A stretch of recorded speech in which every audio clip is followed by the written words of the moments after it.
Salut YouTube, et aujourd'hui on va discuter du BO de G2 contre Karmine qui était je trouve absolument dingue et il y a pas mal de choses à dire. On va essayer de faire un focus sur une game pour discuter un peu justement d'une game en particulier et vraiment regarder ce qui s'est passé et comment Karmine a pu gagner ce BO. Si ce format vous plaît, n'hésitez pas à me le dire en commentaire, likez la vidéo et abonnez-vous. Et on est parti. Alors on va se focus sur la game 1 du BO, que je trouve très importante forcément quand on arrive dans un BO3. Là c'est pas un BO5, donc la game 1 a beaucoup d'importance. Ça lance notre dynamique dans le BO. En plus ça explique ce qu'on veut faire un petit peu en draft. Bref, il y a plein de volontés qui sont montrées. Donc c'est pour ça que personnellement j'aime beaucoup discuter des game 1. Et pour moi là c'est un très bon exemple parce que je trouve que les deux drafts sont bonnes. Je vais vous expliquer un petit peu pourquoi je préfère celle de Karmine et pourquoi celle de G2 donc je trouve un petit peu est en dessous. Et on va voir en fait ce qui s'est passé in game. Et on va voir comment Yao et Caliste ont juste carry cette game et comment ils ont réussi quoi. Parce que c'est vrai, en vrai pour le coup le boulot de deux carry cassés sur cette game est absolument dingue. Globalement déjà par rapport au draft, je trouve que les deux drafts sont plutôt bonnes. J'ai quand même une légère préférence pour celle de Karmine. Pourquoi? Parce que je trouve que Harry avec la méta S16, c'est-à-dire les matchbots, ça peut être dangereux. Là typiquement ils ont Harry, Syndra, Leona, bot side. Qu'est-ce que ça crie à l'équipe Karmine? Ça crie Mercure. Et honnêtement, les résistances magiques vont faire vraiment du mal à G2. Et en plus de ça, ils n'ont pas d'AD top, ils ont que santé. Alors santé, vous me direz ça fait des dégâts, hein. C'est vrai que ça fait des dégâts. Mais on n'est pas non plus sur une patate énorme. Comparé à une Ambessa, comparé à plein de choses comme ça, des carry AD en tout cas qui font des damage. Donc ça peut vraiment être un problème en termes de dégâts, déjà de 1. Parce que ce Harry Syndra peut être un peu timide en mid-game quand il y a 3 paires de Mercure. De toute façon on le voit, hein, Sylas, en plus Mercure amélioré, Sylas, Lee Sin, Leona. Je pense que Caliste aurait pu en faire aussi. Jace a besoin des Swifties dans son match-up et c'est ok. Caliste il a fait le choix des Swifties. C'est un choix particulier, c'est sur ses clics, il est confiant de ses clics, ça veut clairement dire ça. Maintenant, il aurait pu aussi faire des Mercure. Dans tous les cas, ça peut être un gros problème je trouve pour la draft de G2, ces Mercure là. Donc voilà, manque un petit peu de patate dans la draft G2. Ce qui peut être intéressant c'est quand même que ce noyau est très simple à jouer, hein. Leur noyau en fait, leur noyau Leona, Harry, Jarvan, c'est vraiment simple quoi. C'est un ulti Leona, un E de Leona, un full combo, un charm, un reset et ça y va. Ce qui est bien aussi, c'est que Karmine n'a pas forcément ce qu'il faut pour tanker justement ce first burst et ce first combo. C'est pour ça que c'est intéressant. Donc si G2 passe pas derrière, ou si G2 même passe devant, ça peut être vraiment un rouleau compresseur, je trouve. Leur draft, c'est pour ça que c'est assez intéressant et que la draft n'est pas nulle, c'est qu'elle est simple à jouer et qu'elle est efficace. Maintenant, je trouve qu'elle n'est pas opti, et je trouve qu'elle est risquée. Parce que comme vous allez le voir, ils sont pas passés devant. Et donc il y a eu un problème. Donc voilà, c'est un peu mon idée par rapport à la draft. Et la draft de Karmine, je trouve très solide, bien évidemment. On est d'accord, beaucoup plus difficile à piloter les gars. On est sur un Lee Sin Sylas mid-jungle comparé à un Jarvan Harry. Déjà bon, en termes de skill required, c'est quand même beaucoup plus haut. Et en plus de ça, on a un J-Stop. Donc là, il y a tout qui complique en fait le jeu et la manière de jouer les fights. Là en face, c'est santé plus first target plus combo Harry. Bon, c'est pas compliqué. Là, on est sur du Jace, Lee Sin, Sylas, c'est très très compliqué. Et Victorel, un petit peu plus classique, un petit peu plus facile à piloter, mais globalement, on reste sur une draft qui est assez dure. Mais que je préfère. Voilà un petit peu par rapport à ça. Deuxième side note à faire, c'est que Caliste sur Victor, c'est absolument illégal. Son niveau est juste dingue. Je trouve ça vraiment choquant pour un ADC de s'adapter aussi vite. À l'inverse d'un Hansama, je trouve qu'il est pour l'instant, en tout cas, que ce soit dans les compétiteurs qu'on a vu G2 ou en entrée de LEC, je trouve qu'il est quand même assez faible, ou en tout cas bien plus faible qu'un Caliste sur les mages. C'est un peu mon opinion là-dessus. Donc Caliste c'est vraiment super bien adapté. Et franchement il peut que être fier de lui, hein, genre respect à lui, c'est juste dingue. Après je crois qu'en solo queue il joue second rôle mid, donc ça peut aussi aider. Mais dans tous les cas c'est assez dingue ce qu'il fait sur les mages, et notamment Victor. Sur Victor à 100% Unite, hein, voilà pour ceux qui ne savaient pas, je vous le dis. Donc voilà. Je trouve ça vraiment fou. Et vous allez voir aussi Yao qui plie complètement un classique, hein, cette game. Voilà un petit peu par rapport au draft, par rapport à mon avis sur tout ça. Donc voilà, G2 draft un peu plus simple, un peu plus... Voilà, il y a un gameplay, c'est très linéaire. C'est by the book. Et Karmine qui ose une draft un petit peu plus risquée, mais pour moi qui est meilleure. Car plus de dégâts mixtes, car plus de damage overall.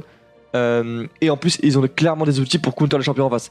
Typiquement, ça et la Sissine, franchement, ça répond très bien, je trouve, dans Jarvanari. Bien évidemment, c'est plus dur à jouer, mais si tu joues bien et si t'es confiant dans tes clics, ce sera forcément agréable à jouer pour Karmine.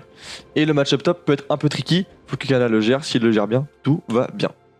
Voilà un petit peu par rapport à ça, et on va voir ce qui s'est passé dans la game, tout simplement. Alors, globalement, pour niveau rune, niveau summoner, etc., il n'y a pas, je trouve, de folie. Le seul truc un peu, je trouve, chelou, c'est l'exhaust de la Brove. Est-ce que l'exhaust pour Sylas, je sais pas trop, parce que l'exhaust contre les mages, c'est très rarement utile. L'exhaust contre un Sylas, c'est moyennement utile. On n'est pas sur un Sylas qui va jouer Electrocute Shadow Flame, non. Donc, je comprends pas trop. Contre Lee Sin, ça n'a pas une valeur de dingue. Honnêtement, voilà. L'exhaust, elle se discute. Tout le reste, sinon, c'est super classique. Il n'y a pas grand chose à dire en vrai de vrai. Alors, vous allez voir que Karmine va se faire bouger en lane very early. Et ce qui est en soi normal. Hein. Enfin, normal. Ils sont censés perdre cette lane. Et c'est Syndra Leona, c'est beaucoup plus violent qu'un Victorel. Ça, c'est sûr. Mais vous allez voir quand même que je trouve ils ont pris un peu beaucoup. Hein. Ils ont perdu un peu beaucoup. En fait, ça vient de quoi? Ça vient. Je pense que je l'ai déjà beaucoup expliqué, que ce soit en stream. D'ailleurs, n'hésitez pas à passer sur les streams si c'est pas déjà fait. Mais que en lane contre Leona ou Alistar, ces deux champions-là, si vous prenez un combo, vous êtes cooked. Peu importe la manière, etc. Vous êtes cooked. Faut absolument pas prendre de combo de Leona ni de Alistar. C'est comme ça, c'est des champions avec beaucoup de stats, mais sauf qui ont peu de range et peu de reach. Ils ont qu'un seul reach, Z de Alistar et eux de Leona. S'ils sont pas disponibles, s'ils sont pas en range, ils ne servent à rien. Globalement, d'accord? Et c'est pour ça que, par contre, quand ils le touchent, ils font extrêmement mal, et là, c'est un gros problème. Donc, soit on le fait en connaissance de cause et on veut bait un fight, soit faut absolument pas se faire connecter à un combo de Leona. Et en fait, vous allez voir que G2 joue plutôt bien avec le Fog. Hein. Globalement, je pense que soit ils ont fake recall, et Kalista s'est dit, ok, allez, ils ont recall, et il s'est fait avoir.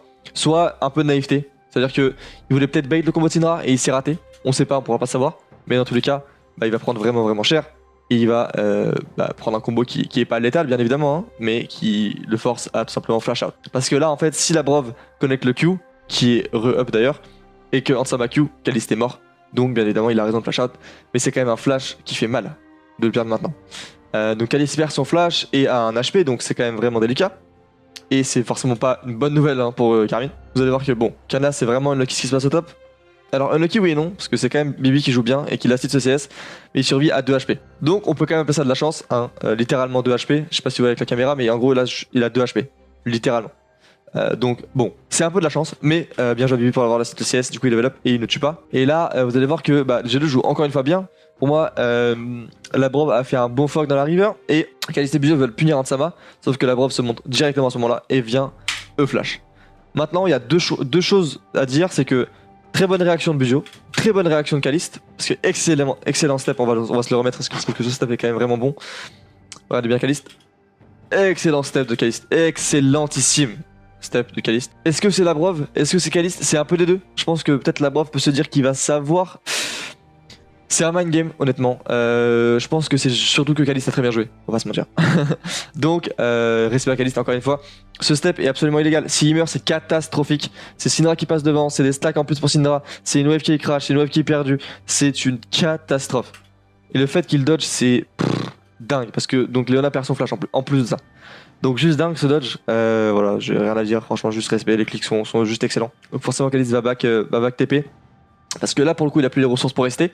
Et pareil là ça reste à l'avantage d'Ansama. Alors oui Ansama là il sera moins strong à ce moment là précis, puisqu'il a pas encore recall. Mais c'est pas grave, il a vraiment envie d'attendre ses 40 CS et d'avoir son chapitre perdu à 1300 gold. D'accord 1200 gold. Donc c'est pour ça que Ansama ne back pas TP aussi, il ne match pas. Il a envie d'attendre parce qu'il va avoir un avantage de recall plus tard. Là pour l'instant il est plus faible mais il va l'avoir plus tard. Là il décide de recall. Ah bah tu vois il l'attend même pas sur le chapitre perdu. Je pense qu'ils ont envie de jouer avec le Jarvan de Scumon qui est au bot side. Je pense que honnêtement Hans peut rester avec ses HP là. Je pense pas que Karmine va non plus, les fights vont pas les punir. Je pense pas qu'il y ait de risque à rester, honnêtement. Après c'est mon avis. Il préfère recall et prendre double tome, pourquoi pas. Mais il est pas si loin de ce chapitre perdu. Je pense qu'il pourrait attendre encore une wave. Mais je pense que c'est le call de Scumon qui a envie de jouer soit aggro, soit la pressure Drake dans 40 secondes. Donc c'est peut-être aussi pour ça que Hans décide de recall. Ça on pourra pas le savoir parce que forcément on n'est pas dans l'équipe hein, les gars. C'est logique. Encore une fois nice try de la part de la Brove. Hein. Pression, enfin ils ont la vision bot side, regardez la river 1, G2 elle est parfaite. Maintenant le problème c'est que juste Kalist est trop bon clic en fait. Encore une fois il dodge les clics avec ses kicks, pardon. Et on voit pas, mais il a aussi dodge le combo de Syndra. Hein. Vous allez voir sur votre écran. Il l'a pas pris, hein, by the way. Regardez ses HP, il l'a pas pris. Donc c'est assez dingue. Il a juste pris un Q, quoi. Ce qui est fou. Hop, je t'arrête direct. Va follow la chaîne VOD. Toutes les vidéos sortent à midi tous les jours. Du LoL en boucle. Je pense que tu vas kiffer. Parce que bah il a pas de boots, donc ça veut dire que juste ces clics là. c'est assez ouf. Là pareil, il prend pas le combo encore une fois. Et encore une fois, il prend pas le Q. Honnêtement, Kalice se joue 2. Je suis honnête avec vous, il se joue 2. Et pendant ce temps-là, en fait, grâce à tout ça, qu'est-ce qui se passe? Regardez. Parce que ça, c'est intéressant en fait. Le match-up Sylas Ahri, les gars, il est pas facile pour Sylas. Vraiment pas facile. Alors, déjà, bon, là, Ahri ne joue pas Ignite, donc ça aide déjà le Sylas à jouer. Mais il est pas facile en very early, d'accord? Il est vraiment pas facile. Normalement, il doit se prendre 10, 15, peut-être 20 CS s'il joue mal. Il doit subir le push, etc. Yahoo, déjà, il est très très bien. Il arrive à se retrouver à even HP avec la Ahri la plupart du temps. Ouais, vous voyez, ça, c'est à l'avantage du Sylas en fait. Cette barre d'HP là. C'est à l'avantage du Sylas. À 100%. Donc ça c'est super de la part de Yahoo, déjà il joue super bien sa lane et c'est magnifique. Il est même pas en retard de CS, c'est divin. Donc déjà respect à lui.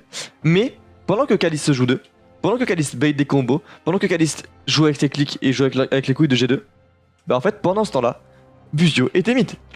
Pendant ces 1 minute 30 où Kalice se joue 2, enfin ouais on va dire 45 secondes, Kalice se joue 2, Buzio est mid, il aide à push, il aide à crash, et cette Ahri ne sert à rien. Et ça c'est trop important pour Karmine. Tout ce qui se passe pour Karmine à ce moment-là de la game, c'est super big. Super big, vraiment. C'est dingue, forcément, super.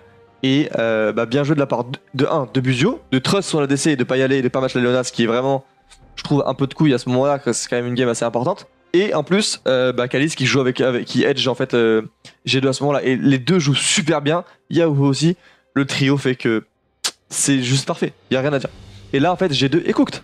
Parce que oui, ils ont un crash bot, super, machin, Hansama, un recall. On s'en bat les couilles. On s'en bat les couilles. Pourquoi? Parce que Kalice est bien en HP. Il passe pas tant derrière que ça en farm. Oui, il prend un petit peu, mais c'est normal avec la pression qu'il subit. Mais surtout, le match-up Sylas Ahri est complètement fine. Et ça, pour Karmine, c'est trop important. Et vous allez voir que ça va pas s'arrêter là. C'est que ça va empirer pour Caps. Bon là, il fait une grosse erreur, il se met à range de Curel, ce qui est lunaire. Mais ça va empirer pour Caps en fait. Et ça, c'est vraiment trop bien pour Karmine. Et tout ça vient du taf de Kalist, vient du taf de Yahoo et vient du taf de Buzio.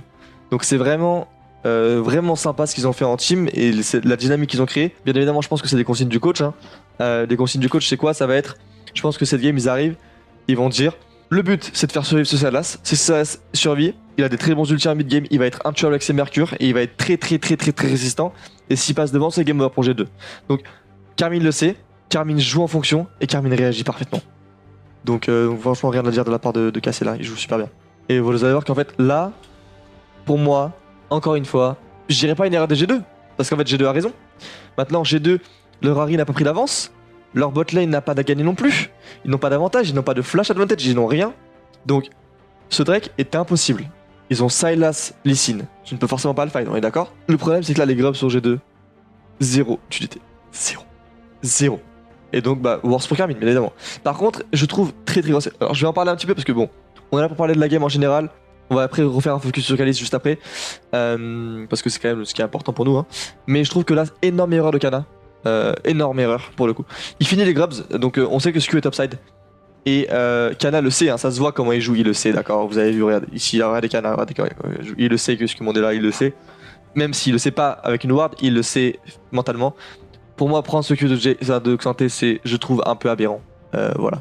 Donc en vrai, grosse erreur de Kim Kana, mais malgré le fait qu'on l'adore, hein, bien évidemment, on l'aime, il est super fort. Mais énorme erreur pour le coup. Et ça, c'est terrible. Parce que de là, on passe d'un Drake free à trade Grubs, qui est complètement fine et worse pour Karmine Corp. Et là, qui ne devient pas forcément très worse, avec un kill en plus et un first blood sur Xanté. Donc, un peu dommage. Vous avez vu que ce Sylas a une plate au mid. A perma la pressure, a les HP advantage, il est even CS. Ce que fait Yahoo dans cette game c'est exceptionnel, mais ça vient du travail de Kalist et ça vient du travail de Buzio et c'est ça qui est intéressant, c'est ça qui est important de vous montrer. C'est à quel point le team play c'est important et à quel point Kalist fait une bonne game aussi, parce que forcément c'est un petit peu le focus de cette vidéo. Donc là, Kalist recall, bon, rien à dire. Ils vont prendre, voilà, ils vont. Alors pour moi, là je pense que Karmine s'est senti un petit peu pousser des ailes. Je pense qu'ils ont pris un bon chunk, enfin un bon poke sur Hansama. Ils se sont dit pourquoi pas. Fight en 2v2, mais pour moi c'est pas une bonne idée. Pourquoi? Exhaust et up de la Brove. Kalice est level 7 contre level 8 de Hans. Et en plus de ça, ils sont juste moins forts en fait. Leona c'est beaucoup plus fort que Rell, logique, en termes de damage et en termes de early game.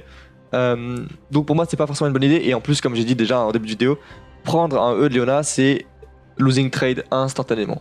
Instantanément. Sauf si c'est volontaire pour bait avec une cleanse, avec un flash, etc. etc. Tant que ce n'est pas volontaire, donc là c'est pas volontaire de se le prendre, c'est tout le temps, et ça restera négatif de prendre un combo de Leona. Donc forcément Kha'Zix va se faire punir, il va prendre très très cher. Buzio réagit très bien évidemment en allant sur Hanzama. Pour moi là, je pense que Kha'Zix devrait accepter le fait d'avoir pris le E de Leona et de pas trade back. Là il claque sa potion rouge et il veut trade back Hanzama. Pour moi c'est une erreur, parce que là il est déjà trop low HP, il a déjà pris trop cher. Et il est déjà beaucoup trop commit. Pour moi c'est une grosse erreur de faire ça, mais je comprends la volonté.